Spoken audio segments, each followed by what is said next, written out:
que je vais vous montrer aujourd'hui va très certainement vous retourner le cerveau. Parce que ça va littéralement changer votre façon de publier des livres sur Amazon KDP. J'ai trouvé un outil capable d'écrire des livres en entier, sans vous, en moins de 30 minutes, et mieux que tout ce que vous pouvez obtenir avec ChatGPT. Un outil qui vous fait littéralement gagner du temps et de l'argent. Et aujourd'hui, je vous montre comment il fonctionne et pourquoi votre business KDP ne sera plus jamais le même. C'est parti.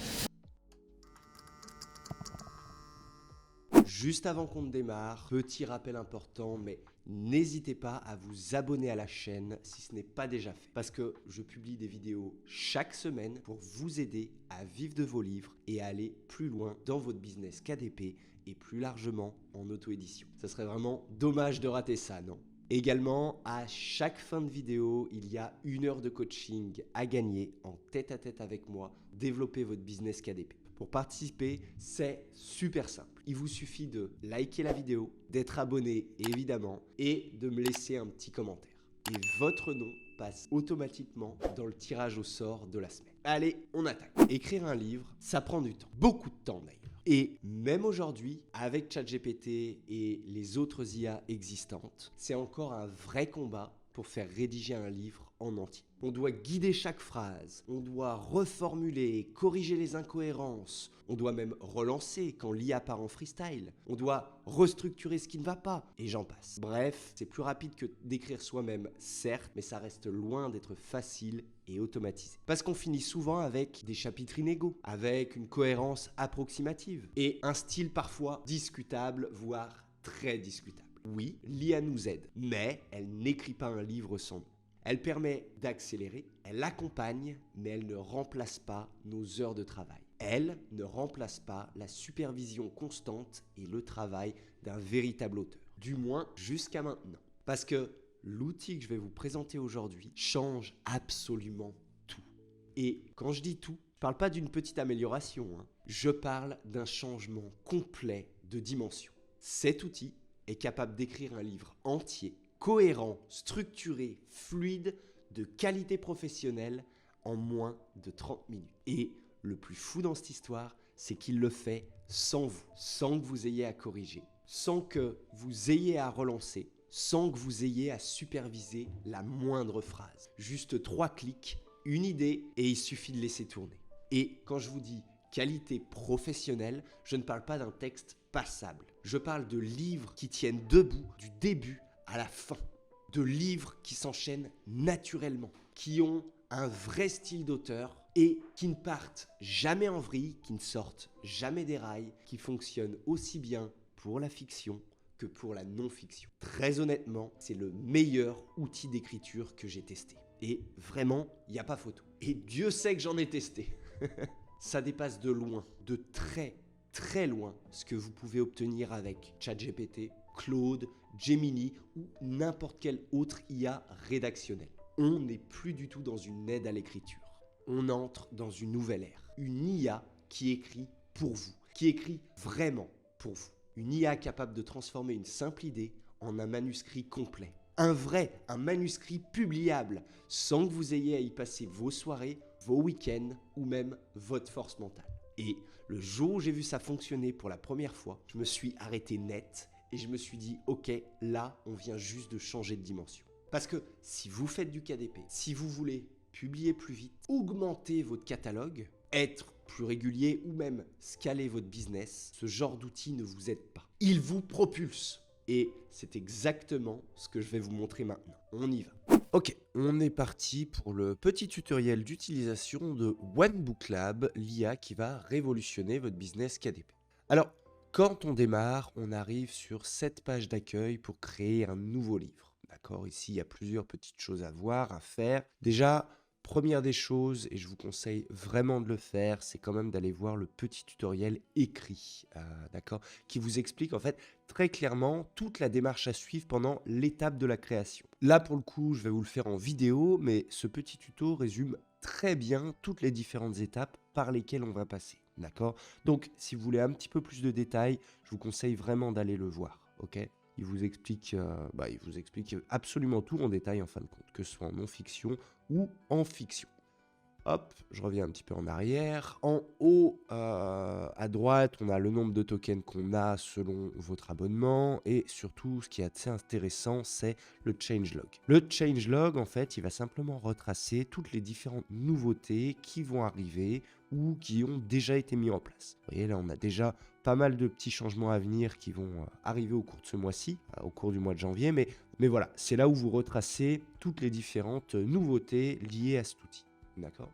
Ok, donc pour démarrer un nouveau projet, c'est hyper simple. Vous avez juste à cliquer sur ce petit bouton Lancer votre nouveau projet. Alors, nous, en petit exemple, on va prendre un exemple que j'adore le plus, c'est un livre sur le jardinage. On va prendre, par exemple, un livre sur la permaculture. Je rajoute bien test, parce que quand je fais des tests, j'aime bien le spécifier. Et on attaque par la non-fiction, d'accord? On clique sur suivant. On a deux différents styles d'écriture qu'on peut utiliser. On a connaissances et méthodes, en fait, qui convient surtout aux livres pratiques.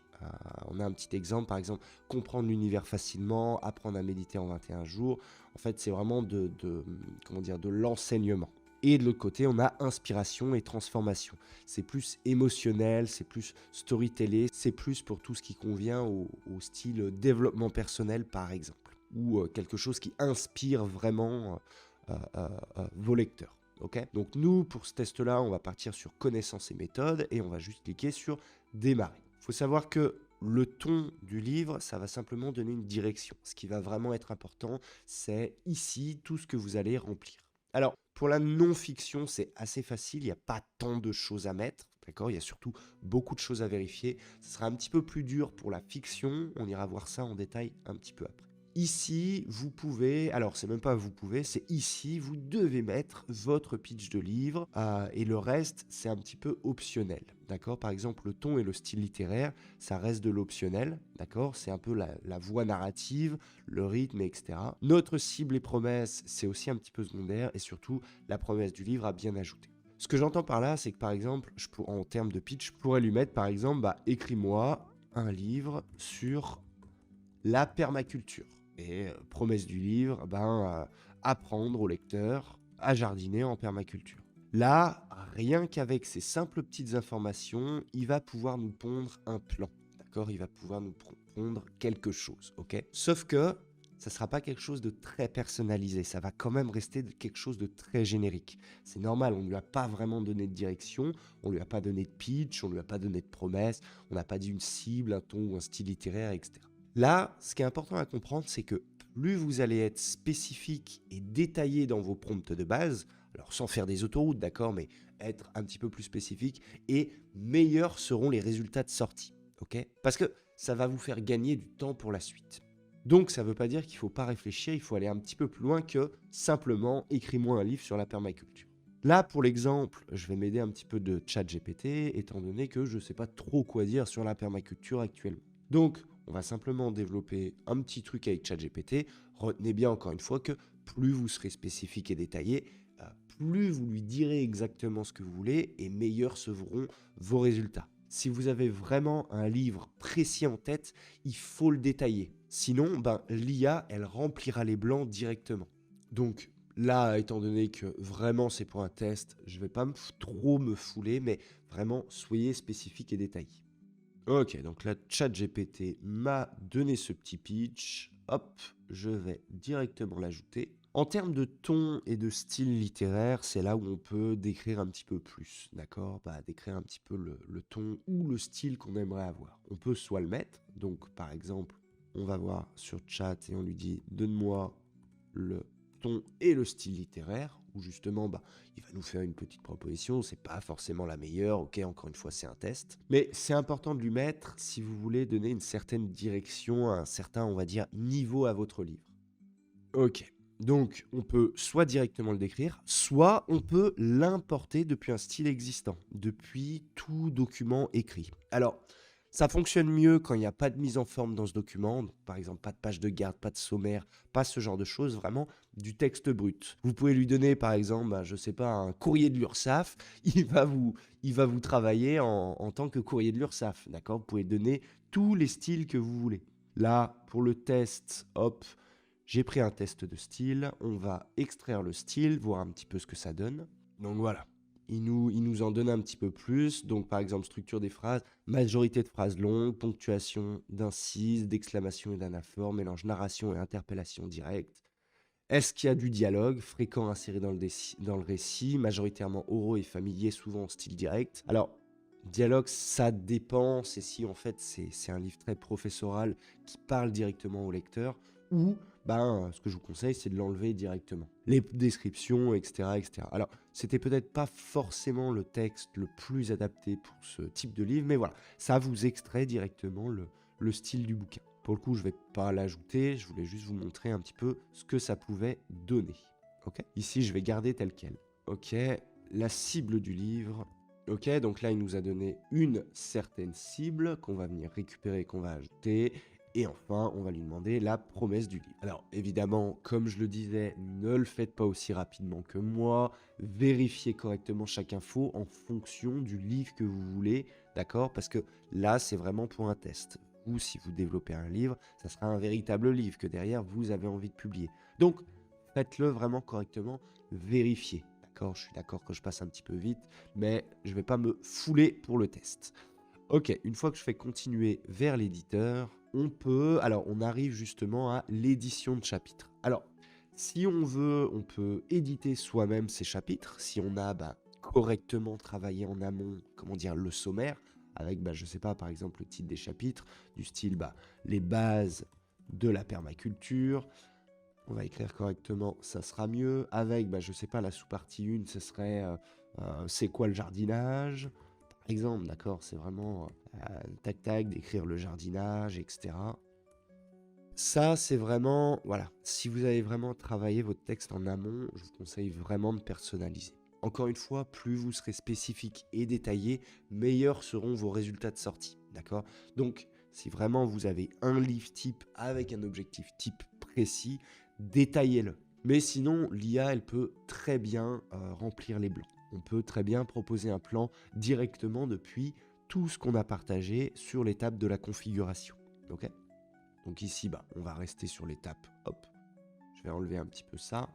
Hop, on va tout enlever. On va lui demander de nous proposer un petit plan. On va choisir, allez, 6 chapitres pour l'exemple. Et on peut générer jusqu'à 2 plans. Donc, ne vous ratez pas. Si vous voyez qu'il vous propose quelque chose d'intéressant, mais qu'il manque 2-3 petites choses, ajoutez-les manuellement, modifiez-le manuellement. D'accord? Parce qu'après, vous pourrez régénérer qu'une seule fois votre plan.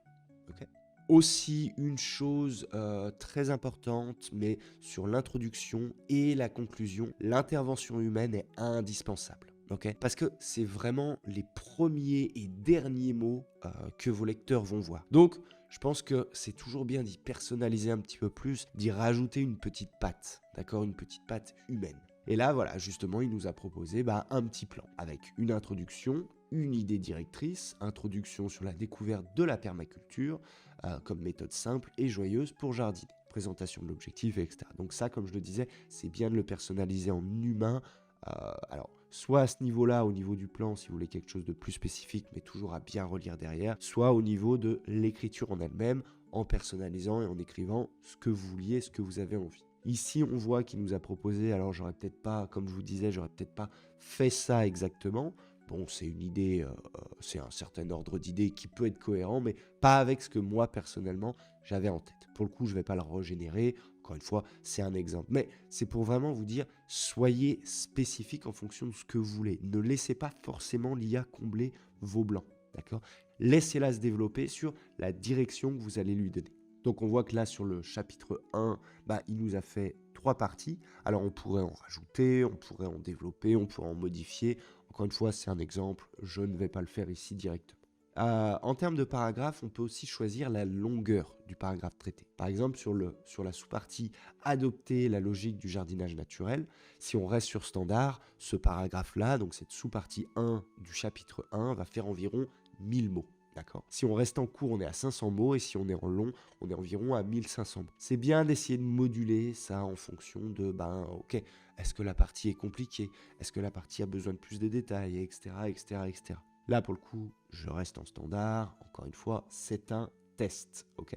décrypter la lumière et le vivant caché, le sol, ce complice sous-estimé, etc. Plantes futées pour récolter sans souci, etc., etc., etc. Et à la fin, il nous donne une petite estimation des pages. Donc en format poche, un format 5 par 8 pouces, le petit format de l'édition, on est à peu près à 110 pages. Sans mise en forme, donc si on rajoute une petite mise en forme, je pense qu'on serait à peu près à 120, 125 pages. Okay, mais c'est bien parce que ça permet de savoir un petit peu où est-ce qu'on va. Si on modifie, vous voyez, hop, on a l'estimation qui bouge en elle-même. Alors, c'est peut-être pas forcément bon de faire des choses très longues, mais en tout cas, l'estimation suit correctement la trame. Une fois que vous êtes absolument sûr de votre configuration de base et vos chapitres, votre plan, donc votre introduction, toutes vos différentes parties, c'est là où on va pouvoir passer à la génération. On peut soit la cliquer là, soit la cliquer tout en bas pour éviter de se tromper. Attention quand même, une fois qu'on clique sur passer à la génération, qu'on clique sur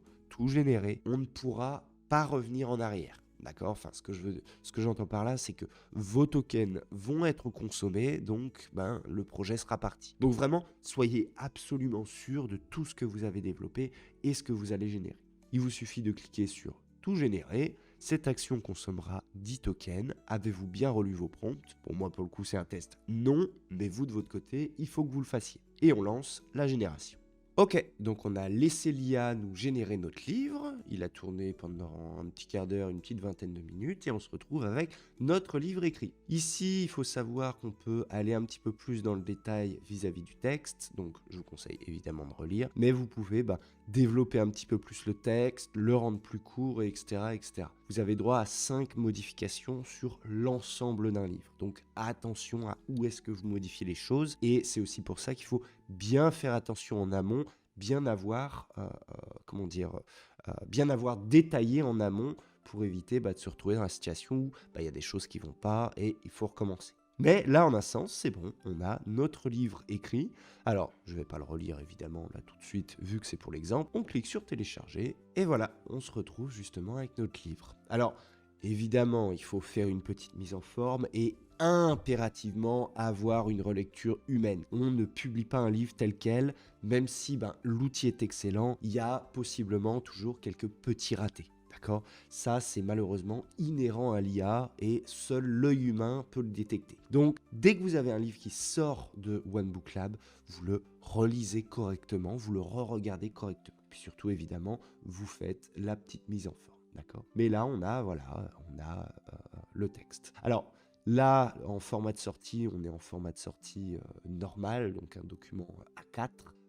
Ce qui nous donne 31 pages, mais si on le bascule sur une template de livre de poche, ça nous donne à peu près les estimations de pages qu'on a eues. Et après, on le met en forme, on le relit et on le publie. Tout simplement, c'est vraiment aussi simple que ça. Mais c'est vraiment hyper important de bien vérifier tous ces paramètres en amont. Ok, allez, on va basculer sur le test de la fiction. Hop. On va écrire, par exemple, je sais pas, un roman fantasy. Allez. Alors, la différence entre roman et nouvelle, ça fonctionne un petit peu de la même manière que la non-fiction. Enfin, pas vraiment que la non-fiction, mais en gros, c'est les paramètres de la fiction, mais en beaucoup plus réduit, en beaucoup plus court. D'accord ? Les nouvelles, c'est simplement un chapitre correspond à une histoire. Vous voyez, par exemple, vous voulez faire un recueil d'histoires à la Maupassant, vous allez cliquer sur Nouvelles. On ira le voir un petit peu en détail juste après, mais là, ce qui nous intéresse vraiment, c'est le roman, c'est, je trouve, la partie la plus intéressante de OneBookLab parce qu'ils peuvent vraiment produire des choses incroyables. Alors, ici, à la différence de la non-fiction, on est un petit peu plus libre, d'accord ? Mais par contre, tous les champs sont très importants si vous voulez vraiment quelque chose de personnalisé. Donc, vraiment, faites attention, d'accord ? Vous êtes plus libre, mais vraiment, essayez de bien cadrer, essayez de bien diriger l'IA. Ce qui est vraiment impératif, d'accord ? Bon, si vous voulez aller un peu vite, ce qui est vraiment impératif, c'est le pitch global. Donc vraiment ici, le concept avec le pitch global. Les thèmes profonds, d'accord ? Ça parle de courage, amour, trahison, etc. Ça aussi, c'est le deuxième point hyper important. Vous voyez, on a la petite astérix. Et le personnage principal, d'accord ? Le premier personnage avec au moins son nom. Là, j'ai la description au pire. Tant pis, mais voilà. Le reste, c'est de l'optionnel. Mais encore une fois, si vous voulez un bon livre qui retrace exactement votre vision, je vous conseille de vraiment vous y attarder un petit peu, d'accord? De développer correctement chaque aspect, ok? Hop, on va partir sur un nouveau chat. J'avais mis quoi? Livre fantasy, ok. Donc, on va à nouveau développer un petit pitch. Ok, bon, encore une fois, mes prompts sont pas très travaillés, c'est un exemple, et j'utilise GPT. Là, vraiment, ça vaut le coup de vraiment porter votre attention vis-à-vis de votre vision, vis-à-vis de ce que vous voulez, d'accord? Ce que vous voulez correctement développer. Là, ce sera vraiment quelque chose de très spécifique. Tac, tac, tac, on va juste tout récupérer. Hop là, ok. On va lui donner donc l'univers, il est en train de me le générer. Univers, on est limité à 1000 mots, ça sert à rien d'aller au-delà parce que l'IA va compléter, d'accord? L'IA va aller un petit peu plus loin, mais faut lui donner comment dire? Faut lui donner un petit peu à manger pour aller vers ce qu'on veut. En termes de thème profond, qu'est-ce qu'on va lui mettre? On va parler de courage, on va parler de trahison, de sacrifice, de pouvoir, d'amitié, allez, voilà. On a 5 limites de thèmes, ok? Si par exemple on voudrait en ajouter, on peut les ajouter directement ici. Le personnage principal, donc on a vu qu'il s'appelle KL, on va l'ajouter en termes d'âge. Yes, comme ça on le développe un petit peu. Encore une fois, c'est un test, d'accord? Le faites pas de manière aussi rapide que moi. Travaillez correctement votre livre, ok? Je vous rappelle que quand même le but derrière, c'est de le publier, donc faites ça correctement. Youp là. On va l'ajouter. Trait de personnalité. Alors, on en a combien? Je vais pas tous les prendre. On va prendre ceux-là. Alors, vis-à-vis de traits de personnalité, peur et objectif, il faut bien rajouter un mot et bien appuyer sur entrée. Curieux, introspectif. Et au niveau de ses peurs, abandon. Hop, on valide bien à chaque fois, d'accord? Sinon, l'IA ne les prend pas en compte. OBL ne le prendra pas en compte. Alors, je sais plus si je l'ai dit, je reviens un petit peu là-dessus, mais dans le pitch global, c'est bien d'indiquer le dénouement, d'accord? Parce que l'IA va combler entre le début et la fin, ok? Il va développer une histoire en fonction de ce qu'on va lui donner, mais si on lui donne pas la fin, c'est elle qui va décider, enfin c'est OBL, c'est One Book Lab qui va décider directement de la fin, chose qu'on a envie de contrôler, d'accord? Donc, il faut vraiment qu'on ajoute un dénouement. Je sais plus si je vous l'avais partagé. Ok, vis-à-vis des personnages secondaires, alors si on clique sur ne pas ajouter de personnages secondaires, l'IA n'introduira aucun nouveau personnage secondaire, d'accord? Juste les personnages listés ici, donc le personnage principal ou les personnages qu'on va ajouter ici, seront visibles, d'accord? On peut en ajouter jusqu'à 5. Mais attention, si on coche cette option, il y aura juste ces personnages-là. Donc, c'est peut-être pas forcément une bonne idée, sauf pour un roman qui est très centré autour d'une ou deux personnes où il n'y a pas vraiment d'interaction sociale. Donc, nous, on va pas le cocher, mais faites bien attention à ça.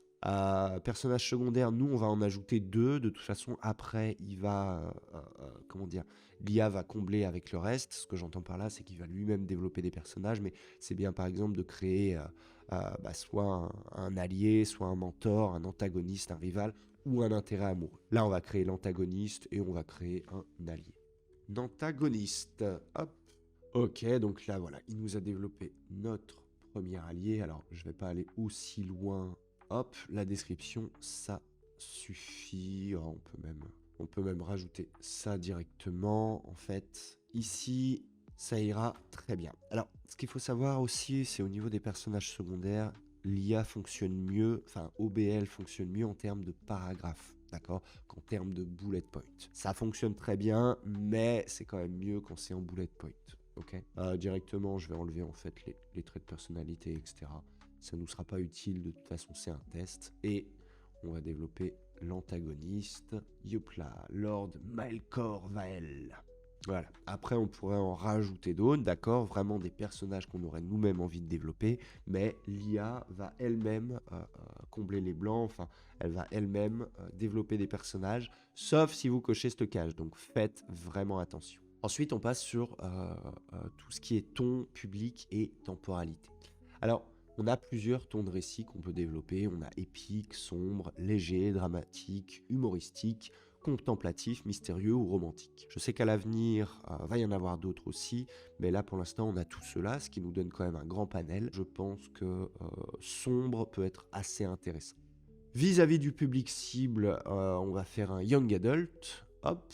Et vis-à-vis de la durée narrative, alors ce qui est très intéressant avec justement la création de fiction, c'est qu'on peut avoir une temporalité directement dans le bouquin. On peut avoir une temporalité courte, donc ce qui convient bien aux nouvelles, aux thrillers 24 heures ou à une action très concentrée.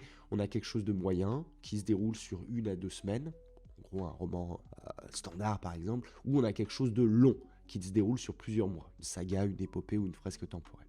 Là, étant donné qu'on est sur de la fantasy, c'est souvent des choses qui se déroulent sur une période assez longue. Donc, on va choisir. Et enfin, on peut choisir notre petit style d'écriture. On a plein de thématiques différentes, on peut même réimporter un style. Je ne sais pas, si par exemple je voulais ajouter du Tolkien, je pourrais ajouter un document qui retrace son écriture. Et il utilisera à nouveau ce style d'écriture pour notre livre. Bon, là, pour le coup, on va mettre, je pense, aventure classique. Ouais, on va mettre aventure classique, où on peut utiliser le style libre. Et voilà, le style d'écriture influence la longueur des phrases, la densité des descriptions et le rythme narratif. Une fois qu'on est sûr de tout ça, on peut cliquer sur générer l'ébauche. Attention à la différence de la non-fiction. Ici, pour développer justement l'ébauche avec le plan, les parties, les chapitres, etc. Ça va directement consommer les tokens. Donc, soyez bien sûr de votre pitch global, votre univers, vos personnages, vos thèmes, etc. Soyez vraiment sûr de tout ça parce que One Book Lab va utiliser toutes ces informations pour créer justement cette ébauche. Une fois que c'est cliqué, ça consomme, on ne peut pas revenir en arrière. D'accord? Donc, soyez vraiment sûr de vous. Donc là, notre ébauche a été générée. En fait, dans l'ébauche, ça résume simplement notre histoire en 5 actes différents. On a acte 1, la situation initiale, acte 2, l'élément perturbateur, acte 3, les péripéties, acte 4, le dénouement, et acte 5, la situation finale. Et en fonction du nombre du chapitre, donc là par exemple on est sur 10 chapitres, il va séquencer les chapitres en fonction de ces différents actes. Aussi, une petite chose, alors comme je l'ai dit, soyez bien sûr de vos prompts lors de la configuration parce que en fait, on va pouvoir modifier cette ébauche, d'accord? On va pouvoir modifier le texte, mais ça va juste rajouter une couche de personnalisation supplémentaire, d'accord? En fait, ça va juste venir moduler et personnaliser le livre, mais ça ne va absolument pas modifier le pitch de base, d'accord? Donc, ayez-en bien conscience. Voilà, c'est ce que je vous disais, cette ébauche raconte toute votre histoire. Vous pouvez modifier chaque acte, elle servira de référence pour garantir la cohérence de la génération détaillée. Et ici, tout simplement, si on clique dans le texte, on peut, justement, on modifie le texte. D'accord? Bon, je l'enlève parce que sinon, ça va pas nous être utile, mais en gros, voilà, tout est répertorié ici. Je vous conseille vraiment de relire correctement l'ébauche parce qu'après, quand on continue vers le guide narratif va être positionné en termes de temporalité et puis surtout de déroulement, de cohérence entre les chapitres vis-à-vis de ça. Donc il faut vraiment être sûr de tous ces différents actes, tout ce différent déroulement. C'est pas très long, d'accord, à tout vérifier, mais c'est impératif de le faire. Et je sais pas, supposément par exemple, l'acte 1 ne vous convient pas, on peut totalement le réécrire, on peut faire modifier par ChatGPT, et etc. Voilà, une fois qu'on est sûr de son texte, et je le redis encore une fois, quand on est sûr, de toute façon les tokens ont déjà été consommés, on peut extraire le guide narratif. Alors, étant donné que je l'ai déjà extrait parce que j'avais déjà enregistré ce truc, cette partie-là, mais le micro a été coupé, je peux passer directement à continuer vers le guide narratif. Normalement, vous n'avez pas ce bouton-là. D'accord, vous cliquez sur extraire le guide et il va vous le sortir. Vous choisissez votre nombre de chapitres et c'est parti. Quand on continue vers le guide narratif, c'est génial parce que ce guide contient absolument toutes les informations vis-à-vis du livre et il vous trace tout le livre. Ce que j'entends par là, c'est qu'on a un retour vis-à-vis de l'univers, on a un retour vis-à-vis du pitch, vis-à-vis du protagoniste central. Il nous rajoute aussi les personnages secondaires, même ceux qui ont été créés directement par l'IA. Alors là, il nous a ajouté justement le dragon, qui n'était pas dans mes personnages. C'est ici un gros résumé où il y a tout. Les différents thèmes explorés, et surtout, là où c'est extrêmement fort, c'est vis-à-vis de la timeline narrative. Ça, je trouve que c'est vraiment un outil génial parce que ça vous permet vraiment de voir la progression de votre histoire au fil du récit. Alors, juste après, on aura les résumés chapitre par chapitre, quand vous bifurquez sur les pastilles bleues, vous voyez, ça change un petit peu. Mais en gros, ça vous retrace absolument tout. Là, on voit justement l'arc du protagoniste, on voit son évolution au fur et à mesure du temps, jusqu'à la résolution finale, jusqu'à la fin du livre.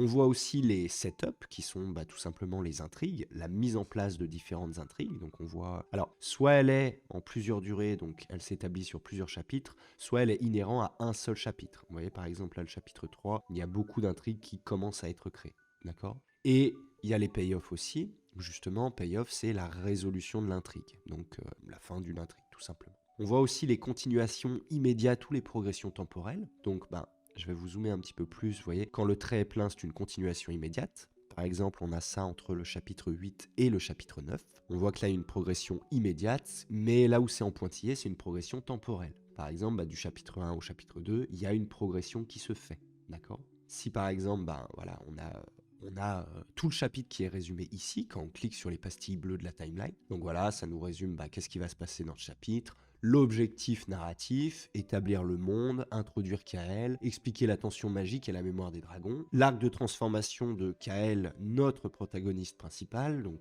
à ce stade de l'histoire, il est solitaire, détaché, curieux mais passif, absorbé par ses cartes et la magie. Là, on a le contexte temporel, donc on a la durée du chapitre qui dure 3 semaines, on a le début et la fin. Et quand on bifurque sur le chapitre 2, hop, on a début du printemps. Vous voyez, vraiment, ça se développe, d'accord? On a aussi le contexte spatial, donc par exemple, où est-ce que ça se déroule, les lieux, la durée du déplacement, le conditionnement environnemental, les différents éléments clés, etc. Et surtout, la promesse narrative, donc le setup, l'intrigue, le mystère du pacte ancien entre humains et dragons et sa rupture. Et si on clique sur chaque petite pastille, on a justement toutes ces différentes petites choses, toutes ces différentes petits arcs de transformation, intrigues et contexte temporel. Supposément, le contexte temporel est trop long, ou, je sais pas, au chapitre 4, ça va pas, ou etc., etc., on retourne directement dans l'ébauche pour modifier. Okay. Attention, on n'a droit qu'à une seule modification supplémentaire. Donc, soyez vraiment sûr de ce que vous sortez, soyez vraiment sûr de l'ébauche du bouquin. Et ensuite, aussi en dessous, ça vous retrace tout simplement le plan des chapitres. Alors, vous voyez que là, on a 10 chapitres. Pour un roman, ça peut paraître court, mais on a quand même 10 chapitres de 5000 mots chacun. Ce qui nous donne quand même Là, on a quand même un livre de 50 000 mots. Donc, c'est plutôt intéressant, c'est plutôt pas mal. Avec, évidemment, les différentes sous-parties qui vont se dérouler lors de ce chapitre. Voilà, sous-partie 1, sous-partie 2, sous-partie 3, etc. Et avec un nombre de mots qui diffère. Ok ? Alors, de manière générale, le nombre final de mots est cohérent avec ce qui est annoncé ici. Il peut être de plus ou moins 10-15%. D'accord ? Ça module, c'est surtout pour éviter que l'IA fasse des coupes brutales. Mais voilà, on a tout le livre qui est retracé ici. Et s'il y a quelque chose qui ne convient pas, je le répète, c'est dans l'ébauche qu'on va modifier ça. Et après, on a juste à cliquer sur « Continuer vers la génération » et le livre va s'écrire de lui-même. En termes de temps, pour générer un roman comme celui-ci, alors autant sur de la non-fiction ou de la nouvelle qui est assez rapide à réaliser, où en 15-20 minutes, on peut sortir un livre prêt avant relecture, il faudra évidemment un petit peu plus de temps pour générer le roman, d'accord ? Il y a beaucoup plus de mots qu'une nouvelle ou qu'un livre de non-fiction. Et surtout, en fait, One Book Lab a besoin de garder la cohérence avec justement les précédents chapitres, les nouveaux chapitres, etc. La temporalité, vraiment en lien avec toute cette timeline. Donc ça prend un petit peu plus de temps. Ça prend à peu près un peu moins d'une heure, on va dire entre 40 minutes et 1 heure à tout casser. Mais à la fin, vous avez un roman de 50 000 mots sorti, où il manque juste une relecture humaine, bien faire correctement, bien relire, etc., pour pouvoir avoir un manuscrit prêt. Alors là, pour l'exemple, je ne vais pas cliquer sur Génération, parce que ça ne me servira à rien, c'est pas un roman travaillé ou que je veux développer. Donc on va rester là-dessus. Je vais aussi, on va relancer le test vis-à-vis des nouvelles. Alors les nouvelles, ça fonctionne exactement du même style. je ne vais pas le générer, mais c'est juste pour vous montrer. Ça fonctionne exactement du même style que les romans, sauf que c'est beaucoup plus simple. Vous voyez, on n'a pas cette partie timeline narrative. En fait, les nouvelles, ça va surtout être un livre, ça va surtout être une histoire qui va s'articuler autour de 10 000 mots à tout casser. D'accord ? Ça ne va pas vous écrire. Alors justement, je fais un test avec livre Maupassant, où justement dans Maupassant, il y a beaucoup de nouvelles qui s'enchaînent les unes aux autres. Ici, il n'y a pas plusieurs nouvelles, d'accord ? Il y a une seule histoire, une seule petite histoire, d'accord ? C'est pour écrire des livres, des romans assez courts. Mais ça suit exactement le même process avec le pitch global, l'univers, les thèmes profonds, le personnage principal, s'il y a des personnages secondaires, le ton, etc. et le style d'écriture. Et après, il nous génère l'ébauche, on vérifie l'ébauche, et on clique sur génération et il nous génère directement le livre complètement prêt. On ne passe pas par toute cette étape, je vais juste revenir dessus, on ne passe pas par toute cette étape guide narratif, vous voyez, à tout revérifier, parce que ça c'est vraiment inhérent au roman plus travaillé. Mais voilà, vous savez désormais comment utiliser l'outil OneBookLab. Et vraiment, c'est aussi simple que ça. Les seules choses vraiment importantes à retenir, c'est 1. Bien vérifier vos informations d'entrée. D'accord ? Bien vérifier ce que vous donnez à cet outil pour qu'il vous produise le livre. Et puis surtout, évidemment, relire le livre derrière. D'accord ? Vraiment, l'œil humain est impératif avant publication. Donc, on revérifie toujours. Mais voilà, sinon, c'est aussi simple que ça. Ok, maintenant, projetez-vous juste une seconde. Imaginez pouvoir publier 3, 4, 5, voire 6 livres par mois. Pas en travaillant comme un acharné, pas en y passant vos soirées et vos week-ends, mais juste en quelques clics. Vous cliquez, vous lancez, et pendant ce temps-là, l'IA travaille pour vous. Elle écrit, elle structure, elle enchaîne les chapitres, pendant que vous vous concentrez sur ce qui rapporte vraiment. Les niches, les tendances, le marketing et le scaling. Vous passez d'un business où vous êtes bloqué par le temps, l'inspiration et la motivation à un business où l'écriture n'est plus un frein. Elle devient un véritable accélérateur de croissance. Et là, je pèse mes mots. Ce que vous gagnez avec un outil comme OneBookLab dépasse largement le simple confort d'écriture. C'est pas juste plus rapide et c'est pas juste plus pratique. C'est une transformation totale de votre façon de publier. Une transformation totale de votre business KDP. Parce que l'écriture, c'est souvent la partie la plus longue, la plus fatigante et la plus chronophage du processus. C'est elle qui vous bloque. C'est elle qui vous ralentit et c'est elle qui vous empêche d'augmenter votre catalogue, votre visibilité et vos ventes. Sauf que maintenant, cette partie-là, elle peut être faite pour vous. Avec OneBookLab, vous gagnez en vitesse, c'est une réalité. Vos livres sortent 10 à 20 fois plus vite sans effort. Vous gagnez en régularité, vous publiez plus souvent, donc vous devenez enfin un auteur productif et sans stress. Vous gagnez en qualité même. Les manuscrits sont propres, cohérents et professionnels. Et aussi, vous gagnez en sérénité. Plus besoin d'attendre l'inspiration ou de lutter contre la page blanche. Vous ne courez plus après le temps. Et je vais même vous dire quelque chose de plus profond. Chaque mois où vous n'utilisez pas cet outil, c'est potentiellement des centaines d'euros de perdus. Simplement parce que vous n'avez pas eu le temps de publier ce livre de plus, ce guide de plus, cette série de plus. Réfléchissez-y vraiment. Le meilleur dans tout ça, c'est que vous pouvez commencer dès aujourd'hui et à un prix que vous n'aurez qu'ici. J'ai négocié spécialement pour vous une offre que OneBookLab ne propose nulle part ailleurs. 15% de réduction sur votre abonnement à vie. Pas pendant une semaine, pas pendant un mois, à vie. Ça veut dire quoi ? Ça veut dire que vous économisez sur tous les livres que vous générerez, sur tout votre futur catalogue et même sur toute votre carrière d'auteur, tant que vous utilisez l'outil. Et vu la puissance du truc, je vais être très direct avec vous, c'est impossible de ne pas rentabiliser cet outil. Entre le temps gagné, les livres publiés plus vite, la régularité retrouvée, les ventes cumulées, votre ROI va être largement supérieur à vos dépenses. OneBookLab, c'est un investissement dans votre temps, votre liberté et votre business KDP. Vous trouverez le lien juste en dessous de la vidéo. Cliquez dessus, entrez le code OBL15 et commencez à générer votre premier livre de manière automatique dans les 30 prochaines minutes. Vous allez vite comprendre ce que j'ai ressenti la première fois que je l'ai testé. Voilà, vous avez maintenant entre les mains une opportunité que très peu d'auteurs connaissent encore.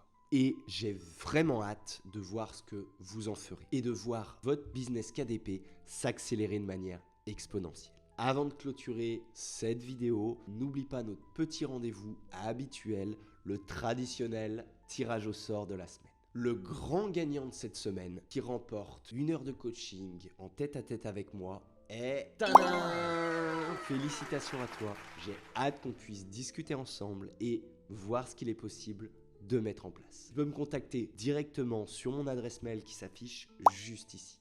Et pour les autres, ne vous en faites pas. Évidemment, à chaque nouvelle vidéo, un nouveau tirage est en jeu avec à la clé 1 heure de coaching à gagner avec moi d'une valeur de 150 €.